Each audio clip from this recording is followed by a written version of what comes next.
कति फिट गयो यो ठ्याक्कै 5-6 को हो अझ उठिरहेछ यो उल्टे गर्दा हामी जत्रै हुनुहुन्छ ठ्याक्कै एक्चुअल साइज हो हैन तलकोले गर्दा उठेको राईहरूको हाइट उस्तै उस्तै त हो लाउरे लाग्ने हाइट हो हामी यति बेला हामीसँग हुनुहुन्छ युवा नेता पुण्य गौतम सर यहाँलाई स्वागत छ थ्याङ्क यू सो मच धन्यवाद पूर्व मन्त्री तथा माननीय सुदन किराती पनि धरानमा छन् र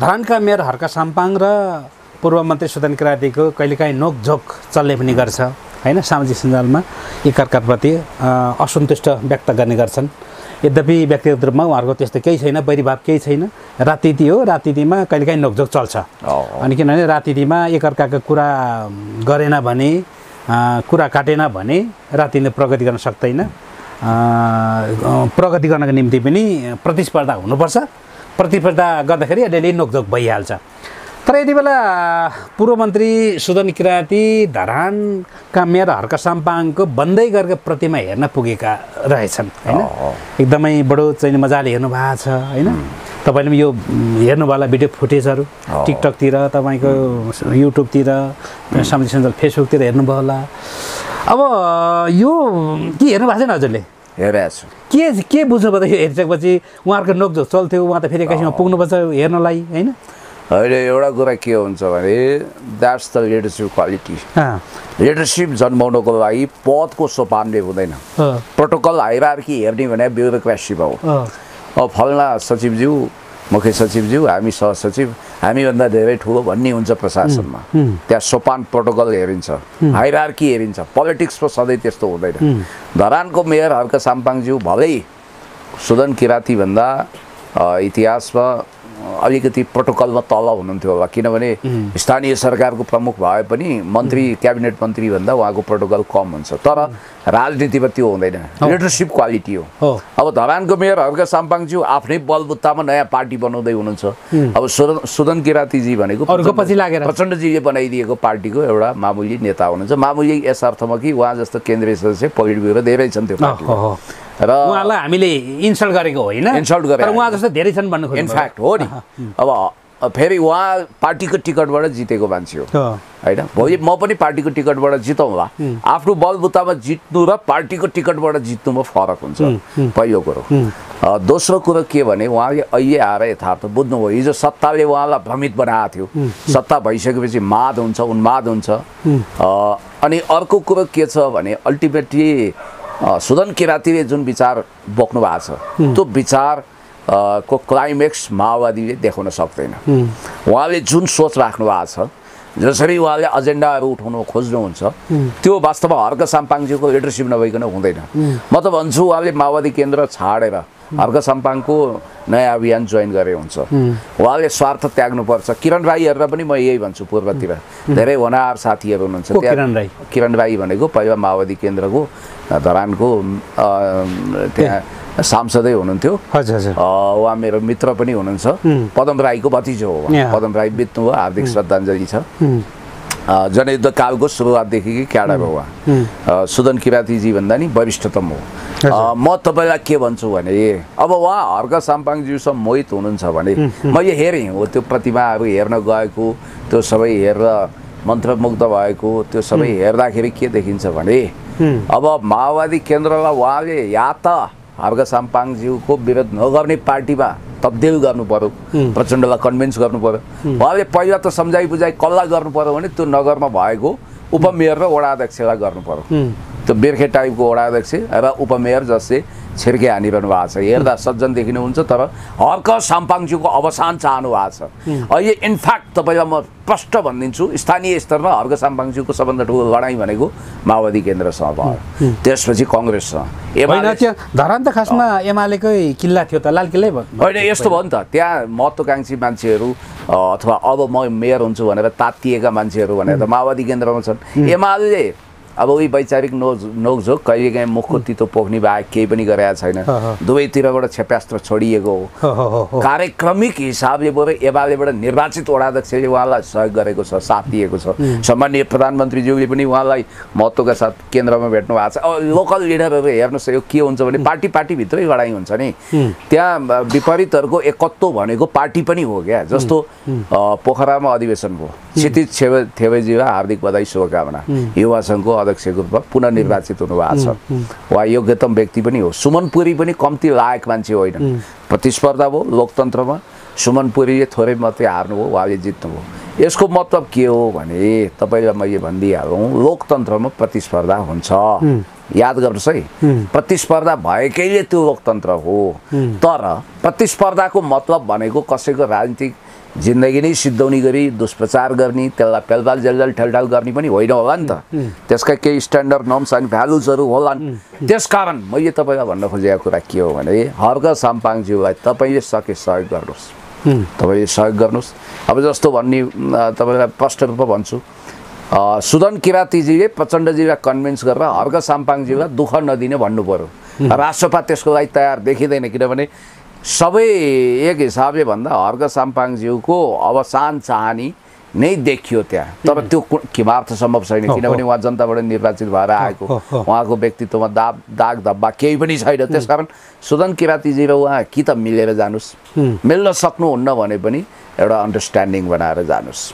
धरानका मेयर हर्क साम्पाङले सामाजिक सञ्जाल फेसबुकमा लेख्नु भएछ, हो मेरो नाक थेप्चो छ, हो मेरो नाक थेप्चो छ, तर मेरो नाक नहेर, वर्ण र जात पनि नहेर, मसँग जे दृष्टिकोण र विचार छ त्यसलाई मात्रै निरपेक्ष भएर सोच र बुझ।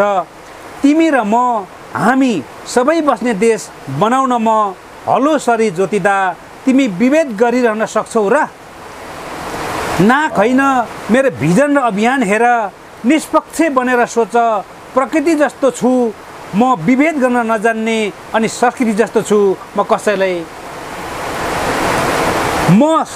संस्कृति जस्तो छु म, सबैलाई आफ्नै ठान्ने भन्नुभएको छ। मैले फेरि अन्तिममा भनौँ, प्रकृति जस्तो छु म, विभेद गर्न नजान्ने, संस्कृति जस्तो छु म, सबैलाई आफ्नै ठान्ने भन्नुभएको छ। यसलाई अलिकति विश्लेषण कसरी गर्नुहुन्छ सर? वाह, क्या बात, एकदमै महान विचार। मलाई लाग्छ एउटा भविष्यको राजनेतामा हुनुपर्ने अभिव्यक्ति यस्तै हुनुपर्छ।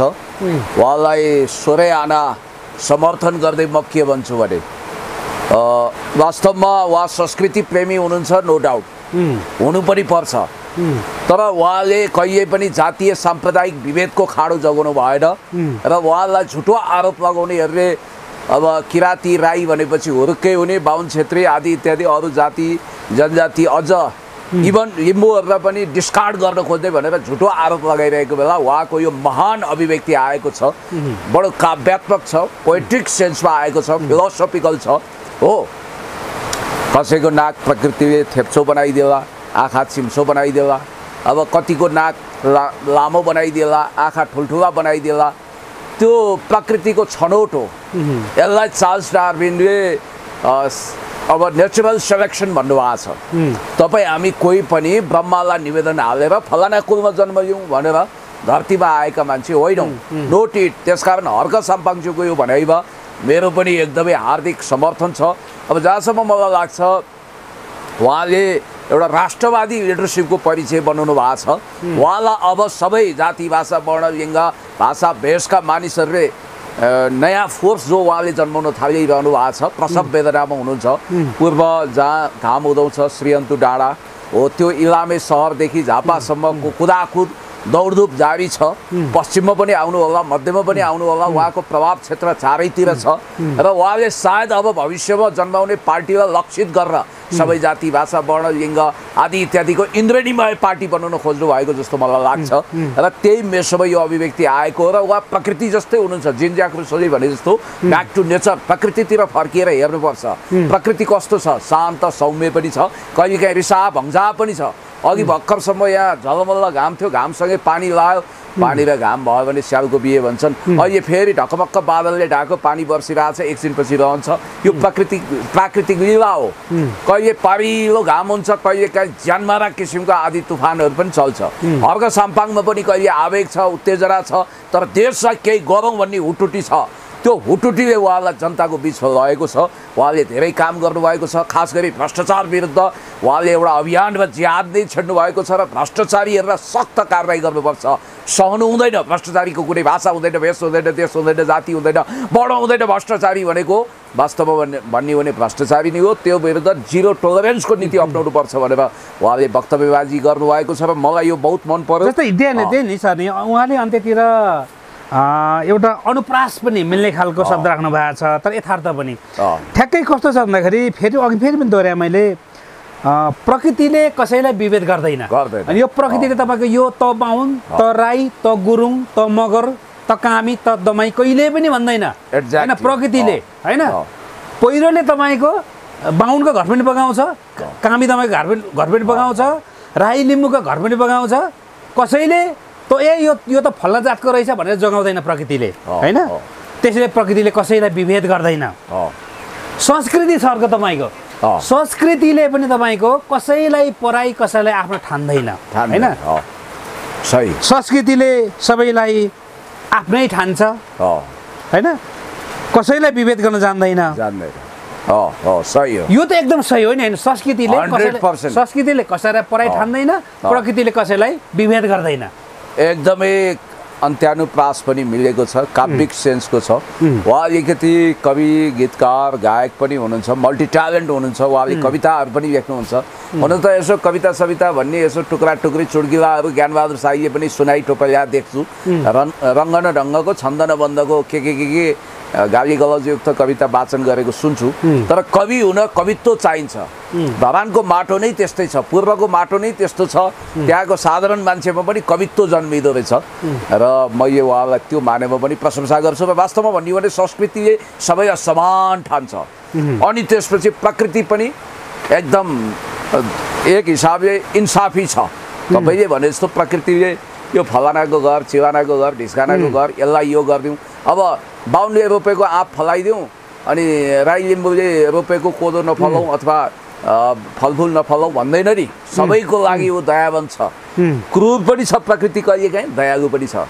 तर एउटा कुरो चाहिँ के छ भने फेरि पनि विविधतामा एकता, डाइभर्सिटी चाहिँ छ है दुनियाँमा। जस्तो हप्सी काले नै हुन्छ, याद गर्नु होला, नोटेड होइन। मद्रासी कालो वर्णकै हुन्छ। अनि खैरेहरूको आँखा एकदम बिरालोको जस्तो एकदम कुहिरो हुन्छ। हामी अलिक फरक हुन्छौँ बाहुन छेत्रीहरू। बाहुन र छेत्रीमै स्लाइडली फरक छ होइन। हेर्दाखेरि उस्तै देखिन्छ होइन। जस्तो मङ्गलमा जसरी सरस्वती हेर्दाखेरि तामाङ र राई लिम्बू उस्तै हो कि जस्तो देखिए पनि त्यसमा फरक छ नि। त्यसै गरी बाहुन र छेत्री ठकुरीहरूमा पनि स्लाइडली भिन्नता छ। यसलाई भनिन्छ डाइभर्सिटी अफ नेचर। यसलाई स्वीकार्नुपर्छ।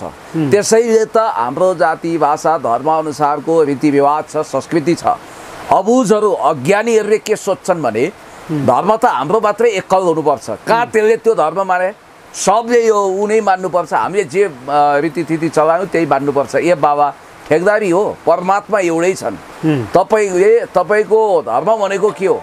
धर्म भने के रहेछ भने तपाईँले गर्ने मानव सेवा, प्राणी सेवा र तपाईँको कर्तव्य नै धर्म हो।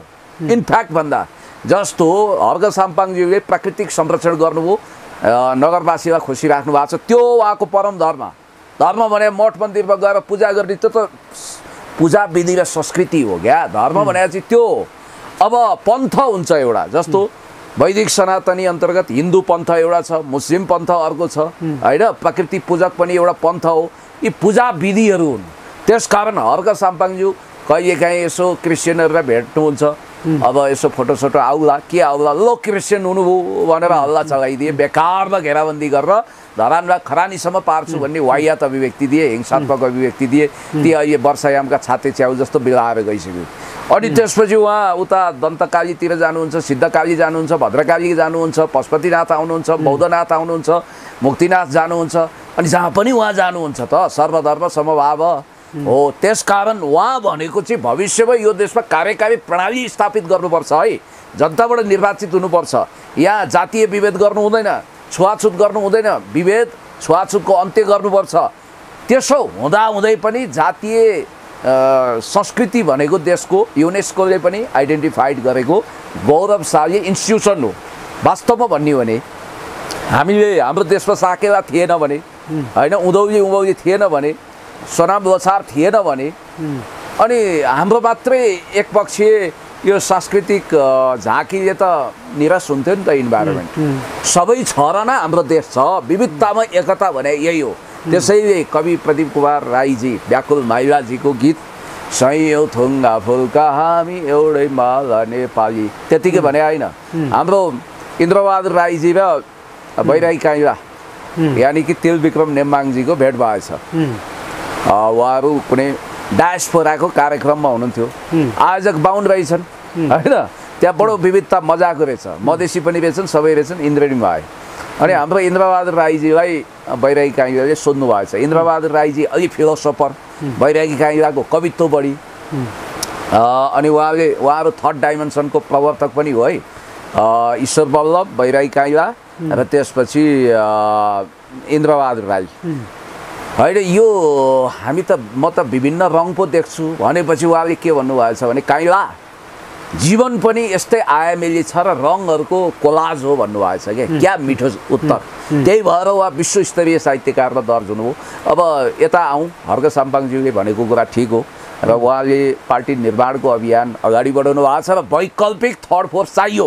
जस्तो रवि लामिछानेको पार्टीबाट तपाईँले देखिरहनु भएको छ, यति लामो लामो जुवा पालेर आफूलाई पृथ्वीनारायण शाहको वंशज भएको भ्रम पाल्ने त्यो अनिल केशरी शाहले पनि त्यो पार्टीबाट स्किप गरिसके, अरूले पनि त्यो पार्टी छोडिसके होइन। यसको मतलब राजसभामा सुमना श्रेष्ठ समेत सन्तुष्ट हुन सक्नु भएको छैन भन्ने बित्तिकै अब राजसभाको भविष्य के होला मान्छे चिन्तित भइरहेको बेला अब हर्क साम्पाङज्यू अगाडि बढ्नुपर्छ, किनभने लिडरसिपमा हुने क्वालिटी चाहिँ उहाँसँग छ।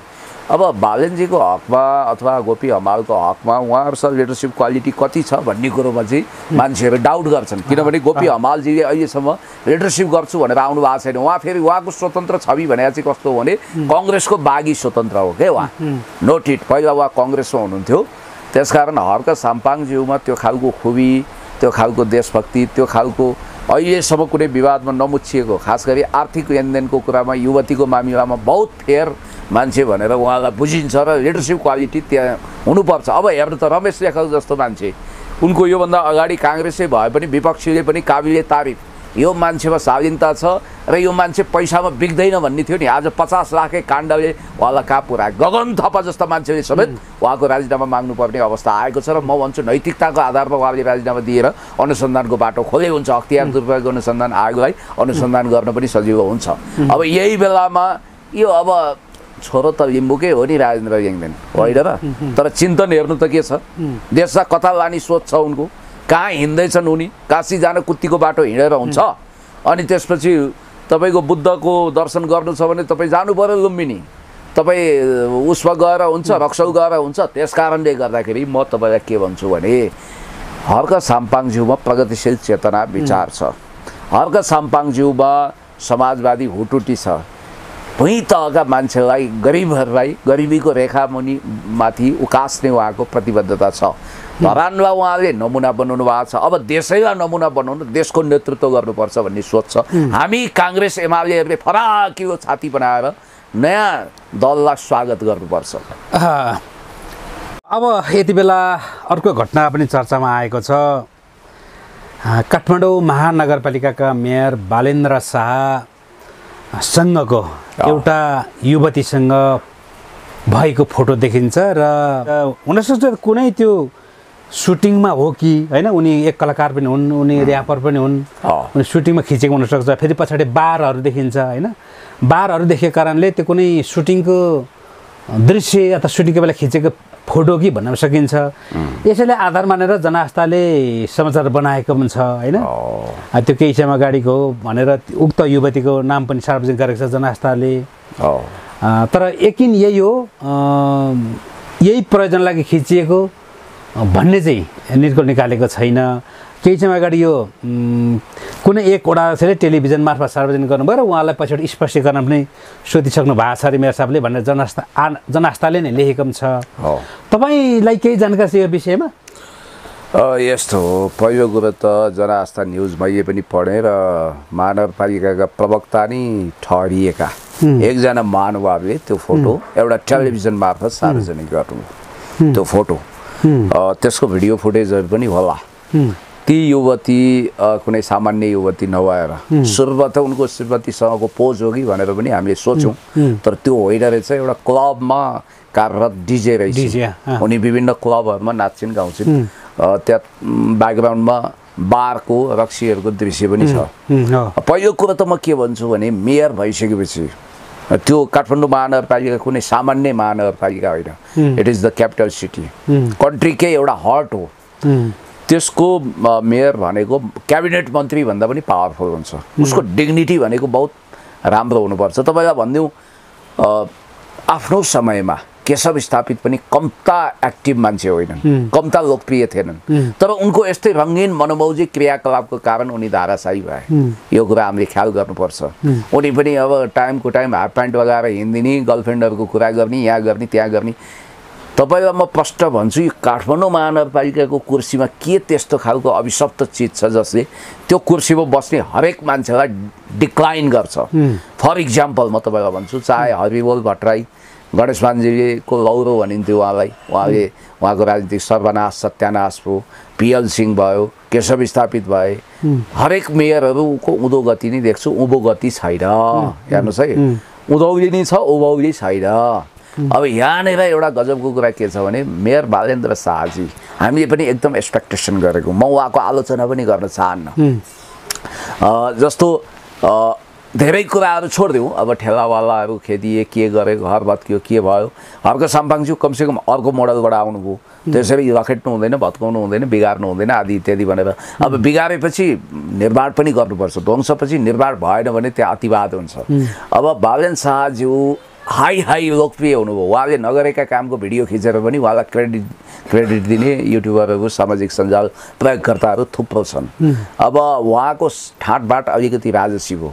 उहाँले गरेको बोल्ड निर्णय भनेको त्यही, अब काठमाडौँ महानगरपालिकाभित्र राजावादीले गरेको वितण्डा, तिनगुडे लगायतको ठाउँमा त्यसको बिल भरपाई गर्न चाहिँ दरबारमा चिठी पठाउनु हो। त्यो चाहिँ उहाँले बोल्ड कदम चाल्नु हो भनेर भनिन्छ। मालिकलाई नै कन्सर्न राखौँ न भनेर त्यो गर्नुभयो होला। अब त्यसको लगत्तै फेरि अब पशुपति शमशेर जस्तो अथवा ज्ञानबहादुर शाही जस्ता मान्छेसँग बसेर चियापान गरेको दृश्य पनि देखियो। हाम्रो ताजुब आयो। लोकतन्त्रप्रति उहाँ मनसा वाचा कर्मणा निष्ठावान हुनुपर्छ, जस्तो कि हर्क साम्पाङज्यू 24 क्यारेटको हुनुहुन्छ, जनताबाट निर्वाचित प्रत्यक्ष कार्यकारी प्रणाली बनाउनुपर्छ भन्ने उहाँको मान्यता छ, मत छ। अब पोलिटिकली अरू कुरा छोडिदिउँ, जस्तो यो अहिलेको हाउभाउ कटाक्ष ड्रेसअपको कुरा गरौँ। एउटा कुरा त काठमाडौँ महानगरपालिकाको मेयरले कुनै म्युजिक भिडियो सुटिङ गर्न पटक्कै स्वाभाविक हुँदैन, यदि त्यो हो भने पनि। किनभने त्यो पोजमा त झन् हुँदैन, म्युजिक भिडियोमै आउन पनि अस्वाभाविक हुन्छ, किनभने धेरै कामहरू हुन्छ। दोस्रो, उहाँ त्यो पोजमा आउनै हुँदैन। एउटा कुरा हो, गायन सायन यसो सोखले म नेपाल बनाउन चाहन्छु टाइपका गीतहरू बेला बेला आउँछन्, ठिक छ, कोही बात छैन होइन, आफ्नो सोख हो व्यक्तिगत रूपमा। हर्क साम्पाङज्यू पनि कहिलेकाहीँ बजाउनुहुन्छ, गाउनुहुन्छ, स्टेजमा पर्फर्म गर्नुहुन्छ, त्यो चाहिँ एक्स्ट्रा ट्यालेन्ट भयो। तर बाई प्रोफेसन त्यता जानु भएन। नभए त गायक भने भइगयो नि, ढुक्कैसँग उहाँ पहिला ऱ्यापर हुनुहुन्थ्यो, ऱ्यापको दुनियाँमा फर्के भइगयो नि होइन। उहाँको असाइनमेन्ट भनेको महानगरपालिका अन्तर्गत जनतालाई सुख दिने, समृद्धि, इन्भेस्टमेन्ट कायम गर्ने हो। अब अर्को कुरा के छ भने उहाँले जुन पोज दिनुभएको छ नि, पोज त्यहाँ ठ्याक्कै अँगालो हाल्दा आफ्नो पत्नीलाई वा कुनै कलाकारले, व्यावसायिक कलाकारले मोडलहरूसँग गर्ने एक खालको हिरोनीलाई त्यस्तो देखिया छ र त्यो अस्वाभाविक छ। वास्तवमा त्यो टु पिसमा हुनुहुन्छ, नाइट गाउन जस्तोमा देखिनु भएको छ। त्यसकारण मलाई जहाँसम्म लाग्छ उहाँले अनुशासन र मर्यादाका कुराहरू खुब पालन गर्नुपर्छ। कतै यो अरूले भने जस्तै फेक त होइन नहोला, किनभने अहिलेसम्म फेक भनेर महानगरपालिकाको विज्ञप्ति आएको छ। फेरि पछाडि त्यो फोटो सार्वजनिक गर्नेलाई स्पष्टीकरण सोधियो भन्ने पनि त स्पष्टीकरण, त्यो त प्राइभेसी होला। जस्तो तपाईँको फोटो मैले पाएँ, मैले तपाईँको अनुमति बिना सार्वजनिक गर्न गाह्रो हुन्छ नि त। त्यो चाहिँ प्राइभेसी। त्यही त तपाईँको त्यसको आधार पनि फेक होइन कि भन्ने चाहिँ देखियो अथवा बुझ्यो भन्ने कुरो। फेक भइदिए भए तपाईँले एआईबाट किन यस्तो फोटो बनाउनु हो भनेर एक्सन लिनुहुन्थ्यो, साइबरमा केस गर्न सकिन्थ्यो। फेक होइन। हजुर। अब यस्तै अर्को घटना छ, यति बेला ज्यान मारेको अभियोगमा जिल्ला अदालतले दोषी ठहर्याई तपाईँको जेल चलन गरेको, अर्थात् पूर्वका लागि जेल चलन गरिरहेको मोहम्मद आफ्ताब आलमलाई यति बेला उच्च अदालतले चाहिँ निर्दोष ठहर्याएर चाहिँ मुक्त गरेको भन्ने कुरा आएको छ। यसबारेमा चाहिँ के भन्नुहुन्छ त? मोहम्मद आफ्ताब आलमको विषयमा मैले त्यही बेलादेखि बोल्दै आएको छु जतिखेर यो घटना घट्यो। मलाई आज पनि सम्झना छ, त्यो 65 सालतिरको घटना हो। 65 सालमा सोसियल मिडिया थिएन होइन, अक्कल झुक्कल माई संसार जस्ता एकाध आर्काइभहरू थियो, एकाध सोसियल मिडिया थियो। अब त्यसमा हाम्रो एक्सेस थिएन, हामी अखबारमा लेख्थ्यौँ, रेडियोमा बोल्थ्यौँ। मलाई अहिले पनि टट्काएर सम्झना छ, म चुनावी अभियानमा गाँसिया थिएँ, म निजगढमा थिएँ। निजगढमा त्यहाँ भव्य चुनावी सभा भइसकेपछि हामी एक ठाउँमा चिया खाँदै थियौँ, एउटा फोन आयो हाम्रो साथीभाइ। रौतहट भने त निजगढबाट नजिकै छ, र रौतहटमा गम्भीर घटना घट्यो, कैयौँ मान्छेहरू विस्फोटनमा परे भनेर भन्नुभयो। भरे के सुनियो एक दुई दिनपछि भने आफ्ताब आलमको नेतृत्वमा त्यहाँ जुन बुथ गर्न कब्जा गर्नको लागि त्यहाँ बम विस्फोट गराइयो।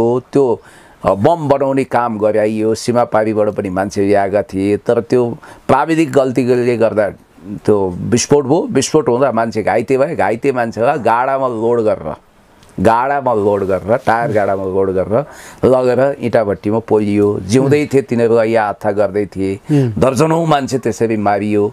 कुनै शैतानले विलियम शेक्सपियरको नाटक मर्चेन्ट अफ भेनिसको पात्र सहयोगभन्दा पनि खुङ्खार खालको मानसिकता, क्रूरता त्यहाँ प्रदर्शन गरियो भनियो।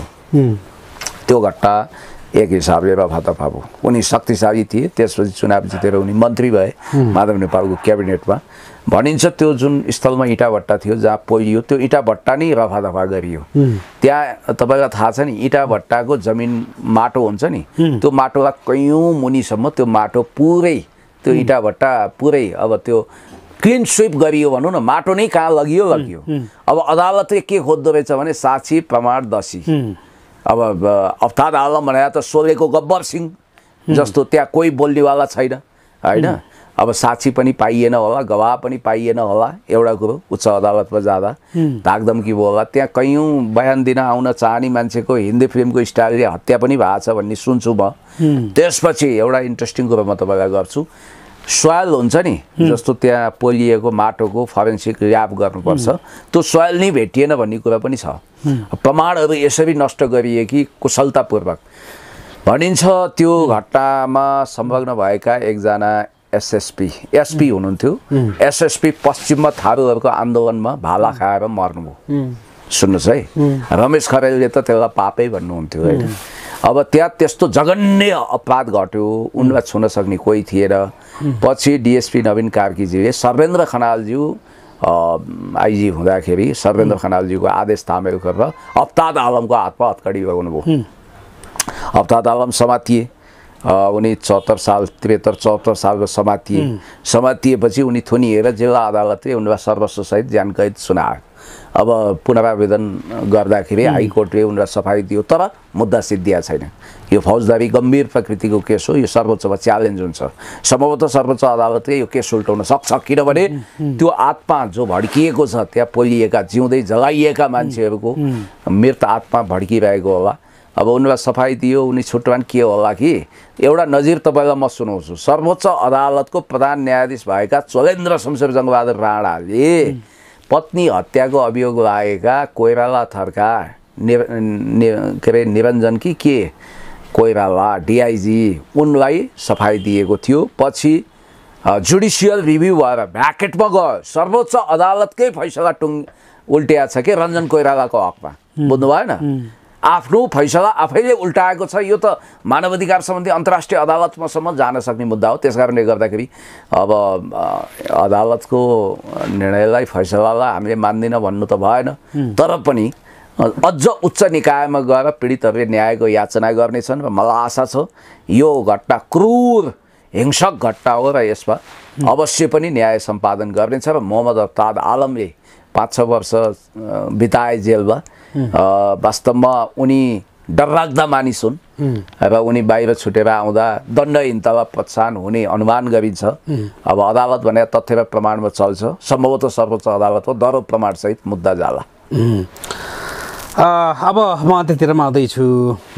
जस्तै तपाईँको आज हुने भनिएको राजावादी र नेकपा एमालेको शक्ति प्रदर्शन जस्तो पनि छ अहिले यति बेला र राजावादीको आन्दोलनलाई चाहिँ वर्तमान प्रधानमन्त्री केपी शर्मा ओलीज्यूले चक्रपथ प्रवेश गर्न नदिनु, चक्रपथभन्दा बाहिर रोक्नु भन्ने कडा आदेश जस्तो पनि दिनुभएको छ र सुरक्षा निकायका प्रमुखहरूले स्थिति हेरेर यसलाई चाहिँ निर्णय लिनुपर्ने भन्ने बताउनु भएको छ होइन। अब त्यहाँनिर राजावादी भनिएकाहरू हुन त अलिकति स्पष्ट गरेँ मैले, राजावादी भनिएको मात्रै हो, अनि राजावादी त होइन, न राजधानी लेख्ने राजावादी, न कमल थापा राजावादी, न चाहिँ नि ती अरू कोही राजावादी हुन्। किनभने ती राजावादी भनिएकाहरूले पनि यही संविधान मान्छु भनेर होइन, यही चाहिँ नि गणतन्त्र मान्छु भनेर यही संविधानको धारा उपधारा टेकेर निर्वाचन आयोगमा गएर पार्टी दर्ता गरेर यही संविधान अनुसार होइन, अनि तपाईँको यही संविधानले तोकेको मापदण्ड पुरा गरेर निर्वाचन लडेर चुनाव लडेर यही संविधान यही चाहिँ व्यवस्थामा चाहिँ तपाईँको उनीहरू माननीय भए, उप प्रधानमन्त्रीसम्म पनि भएका छन् होइन। अहिले पनि तपाईँको गणतन्त्रको संसद भवन जान्छन्, सांसद भएका छन्। यो कारणले उनीहरू कोही पनि राजावादी त होइनन्, तर राजावादी भनिएकाहरू चाहिँ हुन्। ती राजावादी भनिएकाहरूलाई अब बाहिरै रोक्न खोज्दा र उनीहरूले प्रवेश गर्न खोज्दा एक प्रकारको त्यहाँ तनाव सिर्जना होला। अनि फेरि एमालेलाई के को आपत थियो यतिखेर चाहिँ शक्ति प्रदर्शन गर्नु होइन, त्यो चाहिँ तपाईँको राजावादीसँग मुठभेड गर्नु अथवा चाहिँ